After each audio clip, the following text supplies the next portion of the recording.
Hello दोस्तों, YouTuber study channel में आपका स्वागत है। और मैं कक्षा 7 यूपी बोर्ड की वीडियो बना रहा हूं। तो अब तक जो है हम अभ्यास 1A को सफलतापूर्वक कर चुके हैं। अब अभ्यास 1B की बारी है।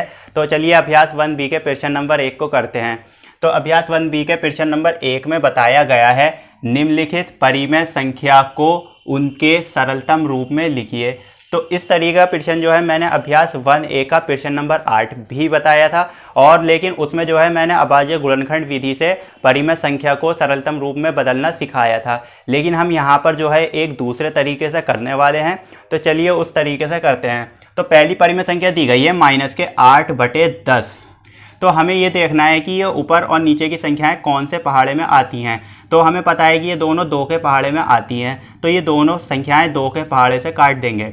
जैसे कि 8 2 के पहाड़े में 4 बार आता है, 2 चौक 8, तो 4 बार लिख देंगे। ऐसे ही 10 जो है 2 के पहाड़े में 5 बार आता है, तो यहाँ पर 5 लिख देंगे। ठीक है, तो इस तरीके से परिमेय संख्या को काटना है, और काट के जो बचा है उसको ऐसे ही लिखना है। एक माइनस का निशान बचा है, माइनस के निशान को लिख देंगे। और 4 बचा है, 4 को ऐसे ही उतार देंगे। और नीचे 5 बचा है, 5 को ऐसे ही लिख देंगे। तो एक ये नई परिमेय संख्या आ गई है जो इस वाली परिमेय संख्या का सरलतम रूप है। सरलतम रूप मतलब छोटा रूप है। ठीक है, तो इस तरीके से ये सभी प्रश्नों को करना है। बहुत ही आसान तरीका है, बस ये देखना है कि कौन सी संख्या के पहाड़े में आती हैं, उसी संख्या से काटना है और जो है सरलतम रूप में बन जाएगा। तो देखिए अगली परिमेय संख्या दी गई है 15/20। तो ये भी कौन सी संख्या के पहाड़े में आती हैं ये देखना है। हमें पता है कि 15 और 20 5 के पहाड़े में आती हैं। तो ये दोनों संख्याओं को 5 के पहाड़े से काट देंगे। 5 तिया 15, 5 चौक 20, इस तरीके से काटना है। तो जो बचा है बाकी उसे ऐसे ही लिखना है। ऊपर बचा है 3, 3 उतार देंगे। नीचे बचा है 4, नीचे 4 लिख देंगे। तो एक ये नई परिमेय संख्या आ गई है जो इस वाली परिमेय संख्या का सरलतम रूप है। इस तरीके से ये सभी प्रश्नों को करना है। तो चलिए अब अगली परिमेय संख्या को करते हैं। अगली परिमेय संख्या दी गई है 25/45। इसको भी सरलतम रूप में बदलना है। तो देखना है ऊपर और नीचे की संख्याएं कौन से पहाड़े में आती हैं। तो ये दोनों संख्याएं जो है 5 के ही पहाड़े में आती हैं। तो 5 के पहाड़े से इन्हें काट देंगे। 5 पंजे 25 और 5 नम 45। अब जो बचा उसे ऐसे लिख दो। ऊपर 5 बचा, 5 उतार दो, और नीचे 9 बचा है, 9 उतार दो। तो एक नई परिमेय संख्या आ गई है जो इस वाली परिमेय संख्या का सरलतम रूप है। इस तरीके से ये प्रश्न करने हैं। अब चलिए अगली परिमेय संख्या पर आते हैं। अगली परिमेय संख्या दी गई है -14/77।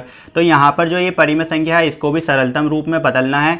तो हम देखेंगे कि ये कौन सी ऊपर और नीचे की संख्याएं, ऐसी कौन सी संख्या है जो ये दोनों भाग हो रही हैं उस संख्या से। 77 7 से भाग हो जाएगा, ऐसी 14 भी 7 से भाग हो जाएगा। तो यहाँ पर ऊपर और नीचे 7 से भाग कर देंगे। 7 दूनी 14, और यहाँ पर भी 7 से भाग हो रही है, 7 से भाग करेंगे। 7 एकम 7, 7 एकम 7। अब बाकी जो बचा है उसको ऐसे ही लिखना है।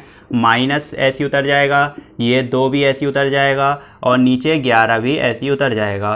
तो ये जो परिमेय संख्या आ गई है 14/77 का सरलतम रूप आ गया है। मतलब ये छोटा रूप इसका आ गया है। तो इस तरीके से जो है परिमेय संख्याओं को काटकर सरलतम रूप में बदला जाता है। तो मुझे उम्मीद है कि अभ्यास 1B का प्रश्न नंबर 1 समझ में आ गया होगा। अब अभ्यास 1B के प्रश्न नंबर 2 को करने वाले हैं, और अभ्यास 1B के प्रश्न नंबर 2 की वीडियो का लिंक इस वीडियो के डिस्क्रिप्शन में अवेलेबल है। और अगर आप हमारे चैनल पर नए आए हैं तो आपसे रिक्वेस्ट है चैनल को सब्सक्राइब कर दीजिए। और चलिए मिलते हैं अब अगली वीडियो में।